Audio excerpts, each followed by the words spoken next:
Hola jóvenes, el día de hoy vamos a tratar acerca de la estructura del texto argumentativo. Recuerden que nos encontramos en la sesión 1B, es nuestra sesión número 2. El logro de la sesión, al término ustedes lograrán reconocer la estructura del texto argumentativo analizando textos modelo con el propósito de identificar la función y partes de cada unidad textual. Antes de empezar con la teoría, quisiera que observen estas imágenes. ¿Qué observan en estas imágenes? ¿Serán objetos reales o ficticios? Determinemos el primero. A ver, el primer objeto. Parece ser real. Sí, parecen los cimientos o el esqueleto, ¿no?, de una construcción que aún no ha concluido. Noten el detalle, ¿no? Incluso todavía hay algunos andamios en donde seguramente se incorporarán los trabajadores de esta estructura. La segunda y la tercera imagen serán reales o ficticias. Ficticias, ¿no? Obviamente. En la primera se trata de un diseño para poder construir un puente. Y en la tercera es un diseño de un avión. De hecho, estos diseños servirán para que esas construcciones sean 100% eficaces, ¿no? Para que un puente no se caiga o para que un avión no sufra desperfectos y también le ocurra lo mismo. Ahora, ¿cuál es la relación que tiene con la redacción en un texto? La vinculación que tienen es con respecto al esquema y al texto mismo. El texto sería quizás el producto final, ¿no?, la construcción final, y el esquema sería como la maqueta, sería como el diseño que estamos observando en esas imágenes. Pero eso lo vamos a recordar más adelante. Antes de continuar, recordemos que en la sesión anterior hablamos sobre la argumentación y quisiera preguntarles ¿cuál es el objetivo de un texto argumentativo? Como recordarán, el objetivo de un texto argumentativo es persuadir, es convencer, disuadir a alguien para poder entender una idea, ¿no? Convencerlo para aceptar una idea, ¿no?, a partir de una polémica. ¿Cuáles son los elementos más importantes? Hemos mencionado 4, de los cuales les voy a recordar 3. El primero es la pregunta polémica, aquella que me va a permitir, ¿no?, polarizar quizás respuestas, ideas, que se llama la controversia. En segundo lugar, recordamos también que hay una relación entre la controversia y una oración que podría estar en positivo o en negativo y que señala una postura. Esta se llama la tesis. Muy bien. Y en tercer lugar, el argumento. El argumento no es otra situación que la explicación de mi tesis o postura, señalar el por qué estoy o no de acuerdo con mi tesis. Muy bien. Recordemos que la estructura del texto académico es la siguiente. En primer lugar, se debe contar con un título, debe existir un párrafo de introducción que dice de qué tratará el texto. Este párrafo tiene la función de presentar la información, de captar la información del lector. El párrafo, los párrafos de desarrollo, que pueden ser 1, 2 o más, pero en nuestro curso de CRT1 solamente vamos a llegar máximo a 2. En este se trata el tema propiamente que se ha anunciado en la introducción. Y el último párrafo, que sería el de cierre, es el que dice de qué ha tratado la información. ¿Qué es el párrafo? Recordemos que el párrafo es un conjunto de ideas, ¿no?, que están presentadas en un solo bloque. El párrafo es una unidad de texto escrito en la cual se desarrolla determinada idea que presenta una información de manera organizada y coherente se expresa mediante oraciones interrelacionadas que constituyen un bloque informativo delimitado formalmente por un punto y aparte. En otras palabras, el párrafo es un conjunto de oraciones que están separadas por punto seguido y de hecho que tienen una conexión entre sí. Para asegurar esa coherencia y conexión, prescindimos necesariamente de los conectores lógicos y los referentes. De hecho, al término del párrafo se va a colocar el punto y aparte. Aquí en el gráfico observamos el punto, esto sería el punto seguido, y este punto anaranjado sería el punto aparte. También podríamos colocar sangría, que en redacción es el espacio que se coloca al inicio de la oración, que constituye más o menos a 5 o a 6 caracteres. Observa ahora las siguientes imágenes. ¿Qué ves en la imagen número 1? Aquí hay dos jóvenes. Llamémosle, a ver, Pepito y Pepita. A ver, ¿qué sucede aquí en este escenario? Es un escenario, al parecer, un contexto amoroso. En la segunda imagen observamos que se desarrolla en una clase. El profesor está a la izquierda, hay alumnos escuchando a dos compañeros. ¿De qué se tratará? Obviamente de una exposición. Responde lo siguiente: ¿qué está realizando el joven en la imagen número 1? Está intentando ¿qué? Está intentando declararle su amor a Pepita, ¿no? Pepito a Pepita. ¿Crees que antes de expresarle su amor debe haber palabras previas? Por supuesto, no sé si recordamos quizás una de las funciones muy importantes de la comunicación es la función fática. Y la función fática consiste en entablar una conexión entre el emisor y el receptor. Es el primer contacto. Es como para quizás romper el hielo, digámoslo de alguna manera. Entonces es muy importante esa función porque nosotros de primera intención no señalamos la idea central al inicio. ¿Para qué sirven las palabras previas o la contextualización antes del objetivo central?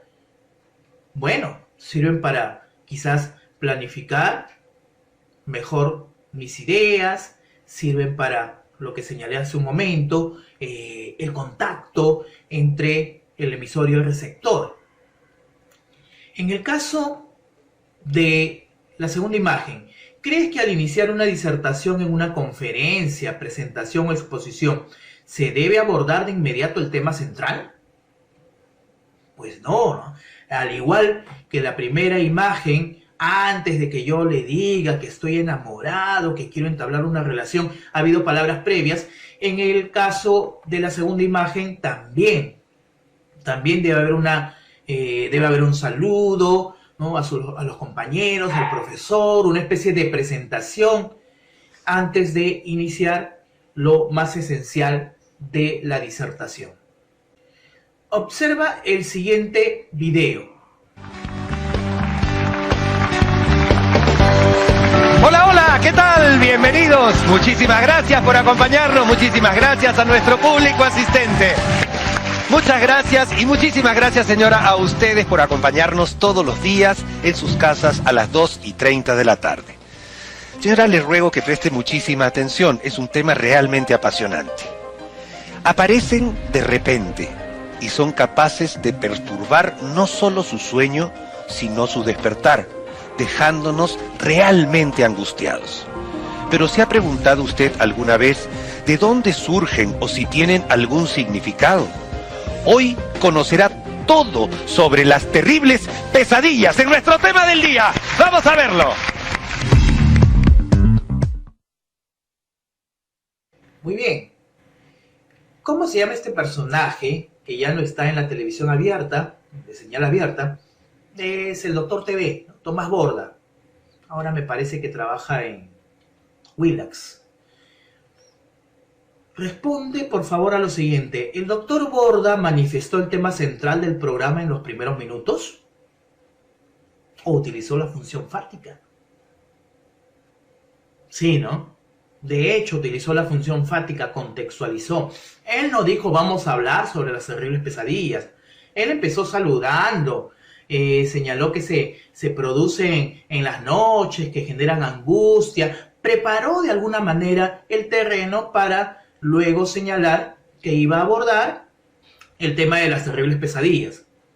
Y como suele suceder en los primeros bloques de un programa, luego se fue a comerciales, a los anuncios publicitarios. Esto mismo va a suceder en nuestro texto, porque va a aparecer un primer bloque, es decir, el primer párrafo, y luego el tema central se desarrolla en el siguiente párrafo. Muy bien, ¿qué ideas propagó antes de señalar el tema del programa? Bueno, ideas como las que les mencioné, ¿no? Ideas de que generan angustia, se propagan por las noches, se ha preguntado a qué se deben, qué significan, ¿no? Todo como una especie de adivinanza o antecedente antes de señalar la idea central. Entonces, el párrafo de introducción, número 1. Tenemos aquí un pequeño texto de introducción, lo voy a leer con ustedes. A ver, dice: en los últimos años en el Perú se ha registrado que el 87% de mujeres ha padecido violencia de tipo doméstica, según el Ministerio de la Mujer y Poblaciones Vulnerables. Estos hechos han sido perpetrados en Lima y atendidos por los centros de atención de la mujer, con una incidencia del 32% en relación con los demás departamentos.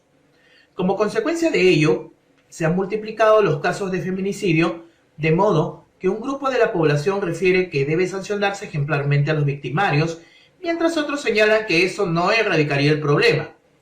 Por lo tanto, surge la siguiente polémica. ¿Se podría prever la violencia contra la mujer desde la educación y la familia? Al respecto, creo que es posible prevenirla en esos ámbitos. A continuación argumentaré mi tesis contundentemente. Entonces, en este párrafo de introducción hay algunos elementos que debemos reconocer. En primer lugar, esta oración que aparece en azul. ¿A qué elemento de la argumentación se parece del que hemos visto en la sesión anterior? Hay una pregunta. Entonces significa que esto es una controversia, ¿cierto? ¿Se podría prever la violencia contra la mujer desde la educación y la familia? Muy bien. Pero no solamente está apareciendo aquí la controversia netamente, sino hay algunas palabras de apoyo. Por ejemplo, el conector de consecuencia, por lo tanto, y algunos elementos más que presentan la controversia. Surge la siguiente polémica. 2 puntos. Noten ustedes que después de estos 2 puntos es muy importante también la primera letra se escribe en minúscula, por favor. Y luego del signo de interrogación de cierre no vayan a colocar de ninguna manera un punto adicional, porque ya el punto seguido está incluido en este signo de interrogación de cierre. Muy bien, entonces la controversia, que es la pregunta polémica. ¿A qué se parece este elemento que hemos visto la sesión anterior? Al respecto, creo que es posible prevenirla en esos ámbitos. ¿De qué se habla? Prevenirla. La violencia contra la mujer. En los ámbitos, desde la educación y la familia. Esa es una opinión. ¿Será a favor o en contra de la controversia? Es a favor. Creo que sí es posible prevenirla. Eso se llama tesis, es nuestra postura. Entonces vean ustedes, también es bastante importante que la controversia es una oración y la tesis es otra oración, porque hay que tener presente que nuestros textos deben tener cierta jerarquía, y la jerarquía es que se está creando elementos como la controversia y la tesis en oraciones distintas. La última oración en naranja dice: a continuación argumentaré mi tesis contundentemente. Este tipo de oración la llamamos anticipación, que anuncia los argumentos. El conector muy usual es a continuación, en el siguiente párrafo, y luego lo que viene después es que se va a argumentar la tesis de forma contundente, de forma convincente, de forma sólida, etc. Esta última parte que la dejé para el final, pero que constituye la primera parte de la introducción, no es otra que el contexto o contextualización. Recuerdas que hace un momento Tomás Borda presentó, antes de las terribles pesadillas, algunas palabras previas, ¿no? Es lo que denominamos el contacto inicial. Entonces, se trata de un contexto, facilita la comprensión de la situación controversial, qué ocurre, cuándo, dónde, qué posturas se enfrentan, etcétera. Datos estadísticos, contexto social o político. Acá, por ejemplo, cuándo ocurre en los últimos años, dónde en el Perú, y hay un dato porcentual muy importante, el 87% ha padecido la violencia de tipo doméstica. Pero aquí aún no estamos desarrollando el tema. Simplemente son ideas, ¿no?, que van a preparar, como decíamos hace un momento, el terreno para poder plantear nuestra controversia, responder nuestra tesis y fundamentar en el siguiente párrafo. De esta forma, las ideas que aparezcan aquí de ninguna manera tendrían que repetirse en los siguientes párrafos. Me refiero a las ideas del contexto. Muy bien. ¿Cuántas oraciones posee el contexto? No es una oración. Miren, después de vulnerables hay un punto, después de departamentos hay otro punto, después de problema hay otro punto. Entonces, en total, vamos a necesitar 3 oraciones. Yo les voy a pedir 3 oraciones para el contexto, luego viene la controversia, que es una oración más, la tesis, otra oración, y la anticipación, otra oración. En total, necesitamos para la introducción 6 oraciones, no más. Muy bien. Entonces, el objetivo de la introducción es captar, ¿no? Intenta captar la atención del lector. De otra manera, no se animaría a leer el texto. O bien se anima, o bien ya no continúa con el texto. Entonces, es bastante importante la introducción. El punto número 2 es el párrafo de desarrollo. Recuerden que el desarrollo está constituido por una idea principal, la que presenta el tema, las ideas secundarias que desarrollan directamente el tema y las ideas terciarias que explican, ejemplifican, aclaran las ideas secundarias. Tenemos aquí un texto, leamos juntos. La ética empresarial es trascendental por 2 razones. Primero, fomenta el crecimiento del talento humano y profesional. En la actualidad, las diferentes organizaciones se enfocan en mejorar su clima laboral. Por ello, se concentran en desarrollar y perfeccionar las habilidades de sus empleados. En este sentido, suelen ofrecer charlas motivacionales y talleres de capacitación basados en principios éticos morales para que desempeñen sus funciones en un ambiente laboral favorable y puedan proyectar el objetivo de la compañía de forma adecuada. Segundo, el trabajo guiado por lineamientos justos y productivos es importante por su contribución al éxito de las empresas. Al respecto, los clientes se ven atraídos cuando encuentran planes de trabajo bien elaborados y provechosos, sobre todo si favorecen el progreso de las familias, las comunidades o las poblaciones. De esa manera, la fidelidad de los compradores garantizan la buena imagen institucional, los consumidores demandan y las fábricas proveen sus productos y movilizan en consecuencia la circulación y el consumo de los bienes e incluso los servicios. Bien, luego de leer ese texto, observen ahora las partes sombreadas. La primera oración que está en rojo es la idea principal. Aquí se está presentando, ¿no?, la información. Se está diciendo que hay 2 razones por las que la ética empresarial es trascendental, es importante. Y entonces, ¿cuáles son las razones? Están en las oraciones de azul. Primero, la primera razón es que fomenta el crecimiento del talento humano y profesional, y la segunda, que el trabajo guiado es importante por su contribución al éxito de las empresas. Las demás ideas que están en negro, de hecho, son la ampliación, son la explicación, el desarrollo, la aclaración de las ideas secundarias. Estas son las ideas terciarias. Muy bien, ¿cuántas oraciones posee ese texto? Contemos juntos los puntos. Después de razones, un punto. Después de profesional, otro punto. Después de empleados, otro punto. Después de adecuada. Después de empresas. Después de poblaciones. Y después de servicios. En total tenemos 7 oraciones en este texto. Y vean ustedes que así como en la introducción les dije que cada elemento está conformado por una oración, en este caso la idea principal es una oración únicamente. Las ideas secundarias también constituyen una oración, respectivamente. En cuanto a las terciarias, estas sí podrían ser más. De hecho, ese es un texto bastante básico, tiene 2, pero normalmente nosotros pedimos en las evaluaciones 3 terciarias para cada idea secundaria. ¿Cuáles son las ideas que son más voluminosas, que son más sólidas? Obviamente las ideas terciarias. Entonces, las ideas terciarias son aquellas que le van a otorgar la solidez del contenido a nuestro texto. Muy bien.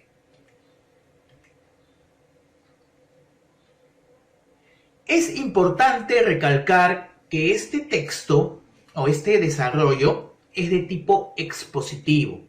¿Por qué? Porque simplemente se ha preguntado quizás, señale, ¿no? ¿Cuáles son las razones de que la ética empresarial sea trascendental? Entonces se han buscado 2 razones, las más importantes, se ha parafraseado la información y aquí no hay ninguna opinión de por medio. Ese tipo de texto no lo vamos a trabajar en este curso. Nosotros vamos a trabajar textos argumentativos. Entonces tiene una estructura similar, pero la idea principal y algunos elementos van a variar ligeramente. En el desarrollo de un texto argumentativo, la idea principal está conformada por la tesis más el argumento. La idea secundaria, como siempre, desarrolla la postura y la idea terciaria fundamenta, ejemplifica, detalla la información. Leamos entonces este pequeño texto. Dice, la venta de anabólicos con fines estéticos debe ser restringida porque su consumo desmesurado ocasiona riesgos a la salud o incluso la muerte. Por un lado, presenta peligrosidad como en el caso del deceso de reconocidos físico-culturistas. La mayoría de muertes de culturistas internacionales, como Daniel Zaccherexi y Mai Matarazzo, han tenido como causas la insuficiencia cardíaca, renal o ataques al corazón. Por ello, esas hormonas artificiales son sumamente dañinas, de modo que su empleo debe ser limitado. Por otro lado, se ha registrado una serie de sucesos médicos por el uso de estas sustancias. En Cuba, algunos adolescentes aficionados al físico-culturismo utilizaron en sus entrenamientos el consumo desproporcionado de sustancias como la testosterona en inyección, lo que les generó disfunción hepática, alteración en los niveles de colesterol, etc. Cabe resaltar que es un segmento de población difícil de monitorear, pues se encuentran en una etapa de búsqueda y de prueba de los límites. Por todo esto, el expendio indiscriminado de este tipo de esteroides debe controlarse. Veamos ahora este texto sombreado. La primera oración, que está en rojo, obviamente porque muerte allí culmina, ¿no? Ahí es el punto. Está conformada por la tesis más el argumento. ¿Cuál sería la tesis? La tesis es la venta de anabólicos con fines estéticos debe ser restringida. ¿No? Está señalando una postura.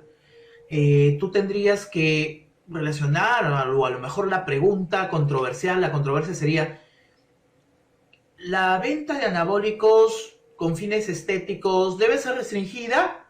Y en este texto el redactor está a favor, está diciendo que sí debe ser restringida, porque de otra manera aparecería aquí la negación. Dice, la venta de anabólicos sí debe ser restringida, ¿no? El sí está implícito. Ahora hay una causa, ¿no? ¿Por qué? ¿Por qué debe ser restringida? Lo que viene después sería el argumento. Su consumo desmesurado ocasiona riesgos a la salud o incluso la muerte.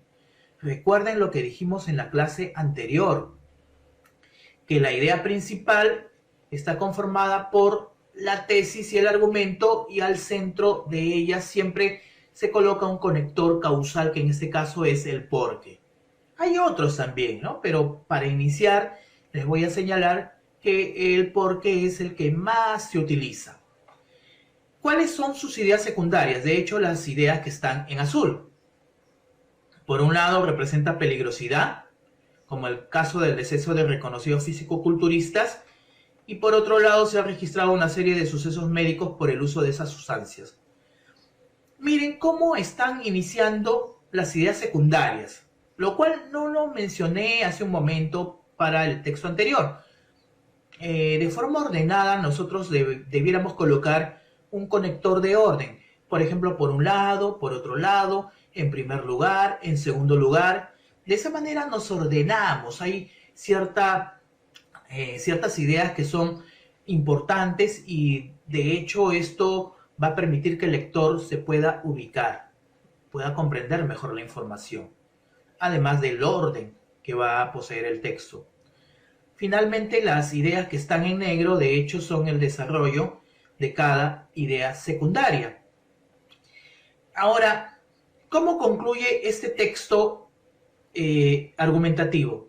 Por todo esto, el expendio indiscriminado de ese tipo de esteroides debe controlarse. ¿No es cierto que esta idea última, esta oración última, se parece a parte de la primera oración?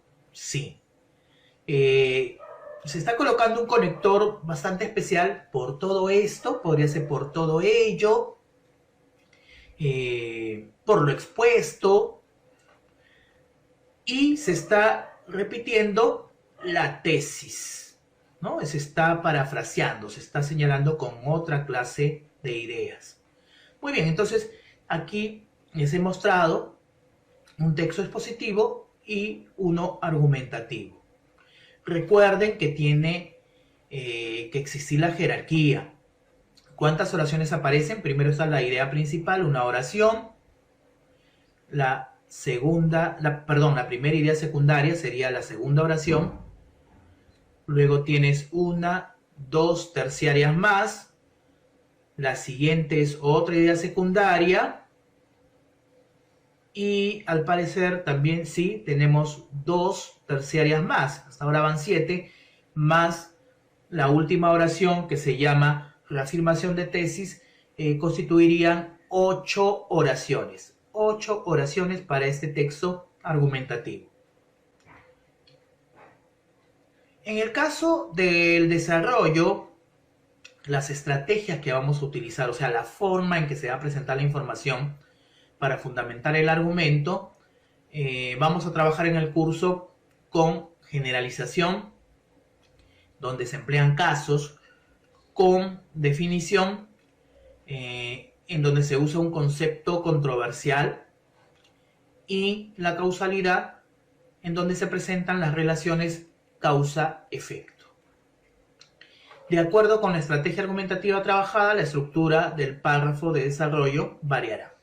Ya se les estará comunicando en su debido tiempo. Observa la siguiente secuencia del programa de Tomás Borges.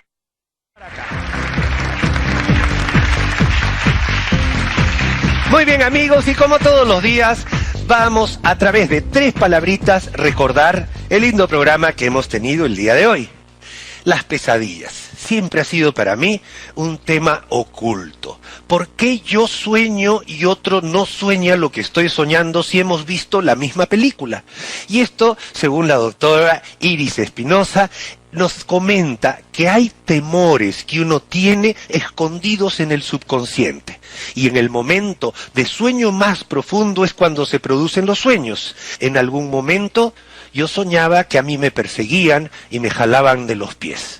Le pregunto a mi mamá, ¿qué hago que estoy mal? El tema está que me dijo, déjate llevar, de repente se van a una fiesta.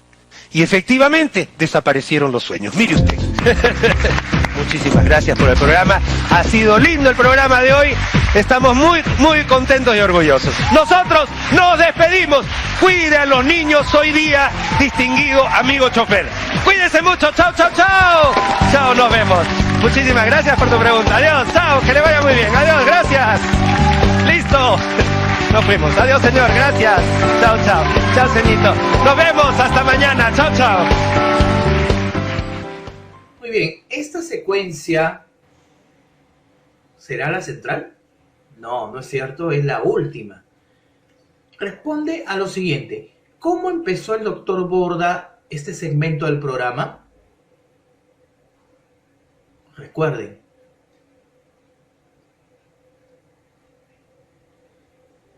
Bueno, si recordamos un poco, Tomás Borda comenzó a resumir su programa. Esto se va a producir de forma similar en nuestro texto. De primera intención, nosotros vamos a recordar la información, lo más importante que hemos redactado en los párrafos centrales, en los párrafos de desarrollo, y luego hay una especie de consejo, ¿no? Hay una especie de quizás recomendación. Eso también va a suceder en nuestros textos, ¿no? Por eso acá dice, ¿qué ideas propagó al final de esta última secuencia? Me parece que dijo, cuídense, por favor, amigo chofer, cuida a los niños. Hay una especie de recomendación. Quizás aquí en el programa está un poco desvinculada, pero en nuestro texto sí. De hecho, las recomendaciones, los consejos, se le llama también comentario crítico, debe estar relacionado, ¿no?, con lo que se ha redactado en los párrafos de desarrollo. Entonces vamos a ver el punto último, el punto número 3, que es el párrafo de cierre. El párrafo de cierre, como lo hemos dicho, recuerda lo señalado en el desarrollo. Aquí tenemos un ejemplo. En síntesis, es posible prever la violencia desde el hogar y la escuela, ya que en esos lugares aún se puede corregir las actitudes y traumas, tal como se expuso en los casos de México y Argentina. Ante este panorama, es necesario que la población peruana se concientice sobre este tema. De manera paulatina, se podría formar una sociedad donde la igualdad sea fundamental en la crianza de los niños y no existan más actos violentos entre los diferentes géneros. ¿Cuáles son los elementos del cierre? Lo primero es el conector. Aquí se ha utilizado en síntesis, pero también se podría usar en resumen, en suma, en conclusión. Yo recomiendo esos dos, en resumen o en síntesis, porque eso te permitirá recordar que lo que viene a continuación es precisamente ello, el resumen. En el caso de la idea que está en azul, estaríamos recordando nuevamente la tesis, estamos parafraseando, justamente es otro elemento, la paráfrasis de la tesis. Ahora, aquí hay un conector causal, ya que. Entonces, si esto es la tesis, si hay un ya que, si esta es mi postura, quiere decir que voy a explicar, voy a señalar un porqué. Justamente la idea que está en morado sería el argumento. Además, de forma opcional, se podría colocar los casos que se han señalado, es decir, las ideas secundarias, pero no desarrolladas, simplemente un esbozo, ¿no? Por eso dice opcionalmente el esbozo de las ideas secundarias, nada más. Entonces lo leo otra vez. En síntesis, es posible prever la violencia desde el hogar y la escuela, ya que en esos lugares aún se puede corregir las actitudes y traumas, tal como se expuso en los casos de México y Argentina. Ahora, si yo deseara esta parte de verde, la obviaría y aquí después de traumas coloco sin ningún problema el punto seguido. Entonces, ¿qué es lo más importante de esta primera oración? Que hemos resumido nuestra idea principal. Todas esas ideas que están en naranja, que constituyen dos oraciones, son el comentario crítico. Es la recomendación crítica o podría ser incluso pregunta de reflexión sobre el tema que se ha tratado. Creo que debemos ponernos en el lugar de una autoridad, ¿no? De alguien que tiene cierto poder político, económico, si es que yo quiero solucionar un problema, ¿no? Que haya sido tratado en el texto. No siempre estar, porque es un error bastante común, ¿no? Redactar cierres donde digan, sí, por eso el gobierno debe, ¿no? Todo le echamos la culpa al gobierno. Ahora bien, fíjense que el comentario crítico empieza con un conjunto de palabras especiales. Ante este panorama, podría ser frente a esta situación, o incluso el conector de consecuencia, el por lo tanto, podría estar aquí, ¿no? Eso para unir la primera oración. Recuerda que en este párrafo de cierre, el conector, la paráfrasis de tesis, el argumento y el esbozo de las ideas secundarias constituyen una sola oración. Hay una oración que tiene todos estos elementos y el comentario crítico debe poseer 2 oraciones, no más. En total, para el párrafo de cierre, entonces requerimos en las primeras evaluaciones al menos 3 oraciones. Posteriormente, cuando aumentemos un párrafo más, podrían ser 4 oraciones en este tipo de párrafo. Bien, retomamos la motivación inicial. ¿Es suficiente solo tener en cuenta la estructura? ¿Qué opinan? Creo que ya lo dijimos, ¿no? Esa es una estructura de un puente, es un diseño, es un plano, que no es lo mismo que nosotros lo tengamos a escala real, ¿no? Ya construido. Por favor, recuerden que siempre toda construcción, incluso cualquier actividad, necesita necesariamente de una planificación.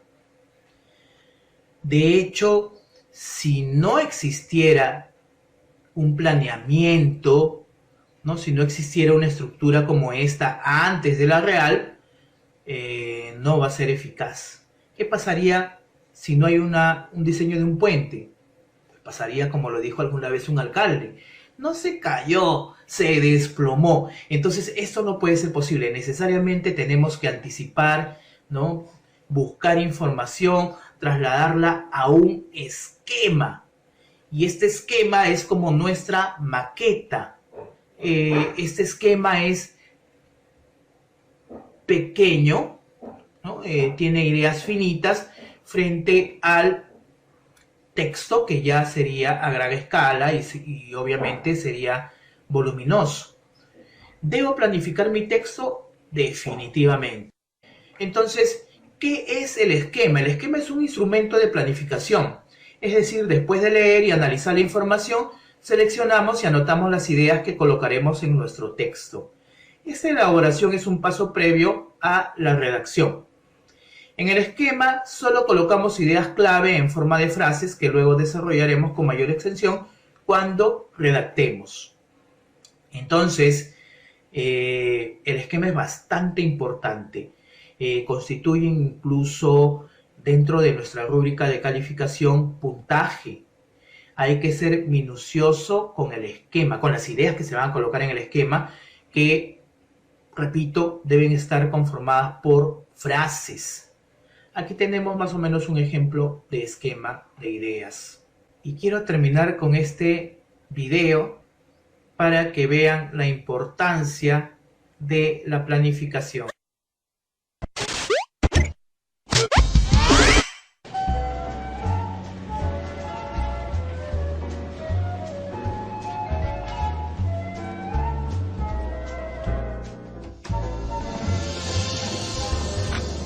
Voy a hacer la mejor cena de Navidad. Perdí la lista de compras.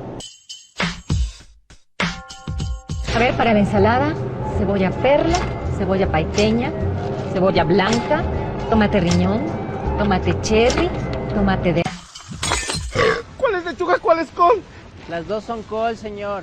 En la casa me pidieron lechuga. Y además, ¿qué carajos es esto?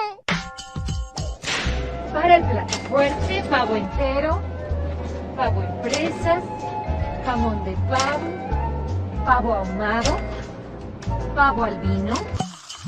A mí no me engañas. Eres un pollo grandote. Para el postre, galletas de animalitos, galletas de vainilla, galletas de limón, galletas de sal, galletas de chocolate. ¿Esto es un perro o una vaca? Un reno, señor. Siento que estamos en Navidad, ¿no? ¿Ya pagó eso?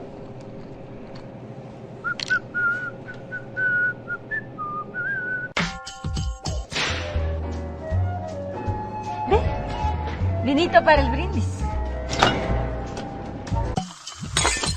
Vino blanco para la carne blanca, vino rojo para la carne roja, tequilita para el bajativo y para el calentado un 12 años. El resto me empaca para llevar. ¡Feliz Navidad!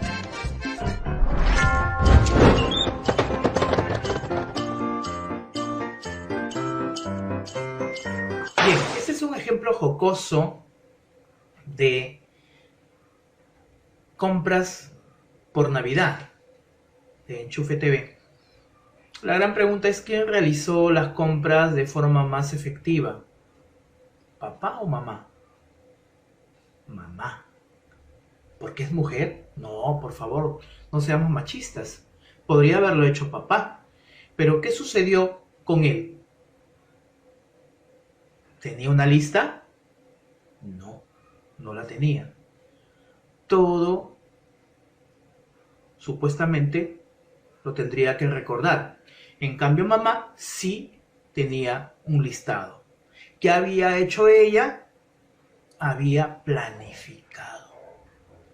Entonces, vean ustedes que no solamente la planificación se va a producir en nuestro curso de redacción. Pienso que planificar incluso nuestra vida, las actividades que realicemos, nuestros trabajos, son importantes para que todo fluya de forma eficiente. El resultado definitivamente va a tornarse mejor, ¿no?, que si no tuviéramos un listado, en ese caso de las compras, o un diseño, una maqueta, una estructura previa antes de ella. Muy bien, esto sería todo por hoy. Nos vemos la siguiente clase. Les recuerdo nuevamente que si tuviéramos alguna duda, algún inconveniente, acudan al sistema de tutorías que por la coyuntura, aquí en la información del PPT aparecen solamente los ambientes, ¿no? Bueno, pero que nosotros podríamos acceder de forma virtual mediante la aplicación Hugo Estudiantes, el apps Hugo Estudiantes. Concienticen esta situación porque incluso si me hubieran entendido esta información, a veces nosotros tenemos algunas falencias que las traemos desde el colegio. Entonces no necesariamente de lo que no se haya comprendido en clase necesariamente tengo que ir a tutoría, sino quizás pensar en que nunca aprendí a acentuar, no sé construir oraciones, etcétera. Cualquier punto gramatical, lingüístico, puede ser atendido por nuestros profesores, ¿no?, que están en esta lista. Bien, jóvenes, entonces nos vemos en la siguiente sesión. Gracias.